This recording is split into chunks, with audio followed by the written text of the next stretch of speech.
Today, I want to talk about the flight physical. What is a flight physical? The flight physical is the health assessment that the Federal Aviation Authority, the FAA, requires for you to be able to get any kind of flight certificate. There are 3 classes to this flight physical. Class 1 is for the airline pilots. Now, the class 1 apparently is only good for 6 months. The class 2 physical, that is for pilots for hire, like you're transporting people for pay or transporting cargo for pay or crop dusting for that matter. The class 3 physical, the one that I'm going to talk about, that's the physical for private pilots and for recreational pilots or sports pilots. You can't do a solo flight without having your physical done. My instructor told me as part of my first brief that I should take the flight physical and hurry up and take it too, for that matter. I didn't take it until he actually told me that he felt like I was ready to pre-solo. Of course, since I didn't plan any of this shit, like I keep saying, I then took off to the flight doctor and I proceeded to spill my fucking brains about everything that is wrong with me and ended up getting this, which is a deferral. Before I continue, I told you that I was just gonna tell you the truth on my channel. I'm not gonna bullshit anything. I'm gonna tell you my experience, okay? This is a self-disclosure assessment. So in other words, it's kind of like when I joined the Army. My recruiter told me, they could ask you, have you ever had a headache? You say no. And I was like, wait a minute, that's kind of crazy. Aren't they gonna find out?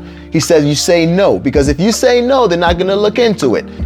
But in this case, you're flying a plane. Now here's where some amount of integrity comes in. Like I said, I'm telling you what I found out. You can probably just go there and bullshit them and whatever. Now, of course, there's a flip side to that, which is if you bullshit the FAA and they find out, you could face jail time. Or they could revoke everything you fucking got and you will never fly ever again. I mean, outside being a passenger in a commercial line or something, but you'll never fly a plane ever again. So it's not a joke. Don't take my words to mean go bullshit them. If you have a condition that needs to be looked into, trust me, you don't know all the things that could fuck you up there. For example, this thing that I found out today called hypoxia. If you don't know this shit and you're flying a fucking plane and you lied about your shit and you are prone to have this, you're gonna kill yourself. And fuck you, you chose it. What about the people who are gonna be trying to have dinner and have the plane come down on their fucking heads? You gotta think about it. So again, I'm not saying bullshit the FAA, but I'm telling you everything that I'm finding out. Now, what are they looking for when they do this flight physical? For hearing, they're looking for your eyesight, corrected or uncorrected to 20/20. They're looking for your lung function. They're looking for your blood pressure. They're looking for your nervous system. They're looking for your extremities functions. They're looking for diabetes. Those are like sweet shit. I like sweet shit. I'm having to work on that right now. And they're also looking at your general health history. Now, what are the disqualifiers for the FAA's health physical? The automatic ones are alcoholism or drug use. If you like to fucking drink, stop, because if you're an alcoholic, they're not gonna allow you to fly. But don't even waste your time. You have psychosis, drug dependence, myocardial infarction, whatever the fuck that means, angina pectoris. So those are the things that disqualify you. If you got it, you know. I don't know what the fuck half this shit means. There's gonna be a part 2 to this video. This part 1 is me getting this and telling you what this shit is all about. And the part 2 will be the process that I go through to get the deferral letter from my doctor.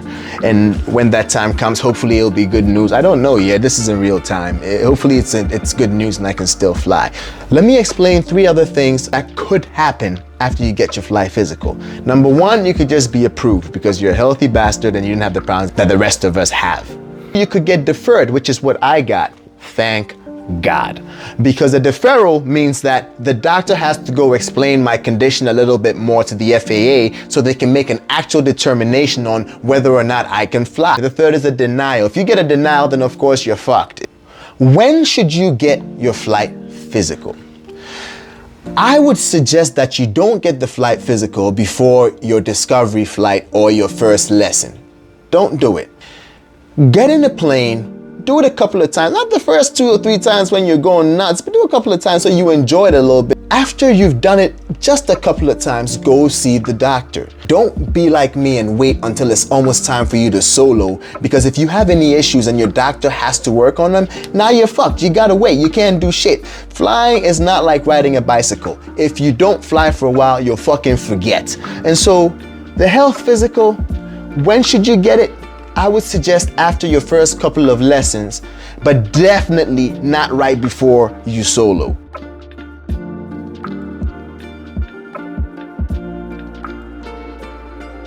Talk to somebody before you go. Talk to someone before you go. I made the mistake of not speaking to anyone, and I went in there, ran my fucking mouth, and now here I am. This is not a fun day for me. But this is not the worst day in the world. This is Dunladi, the motherfucker that didn't plan this shit out and didn't do his fly physical when he was supposed to, and is now dealing with this shit.